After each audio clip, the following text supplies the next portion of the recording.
హైదరాబాద్ జియాగూడలో రెండు కుటుంబాల మధ్య జరిగిన గొడవ తీవ్ర కలకలం రేపింది. అర్ధరాత్రి జరిగిన ఘర్షణలో ఓ వ్యక్తి ప్రాణాలు కోల్పోయాడు. అమ్మాయిని వేధించాడనే కారణంతో పక్కపక్కన ఉండే రెండు ఫ్లాట్ల కుటుంబాల మధ్య గొడవ జరిగింది. దీంతో మాటామాటా పెరిగి ఒకరిపై ఒకరు దాడి చేసుకునే వరకు వెళ్లింది.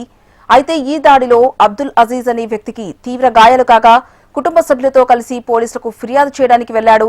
ఆ సమయంలో ఒక్కసారిగా తీవ్ర అస్వస్థతకు గురై అబ్దుల్ అజీజ్ కుప్పకూలి ప్రాణాలు కోల్పోయాడు. ఈ ఘటనపై మృతుడి బంధువులు ఫిర్యాదు మేరకు కేసు నమోదు చేసుకుని పోలీసులు దర్యాప్తు చేస్తున్నారు.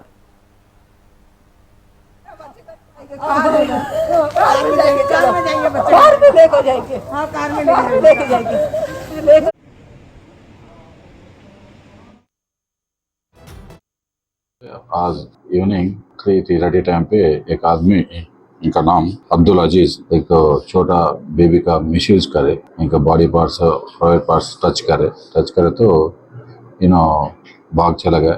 ये इशू पूरा इनो फैमिली वाला आजू बाजू वाला दे ऑब्जर्व करे तो इन नाइट 7:30 टाइम पे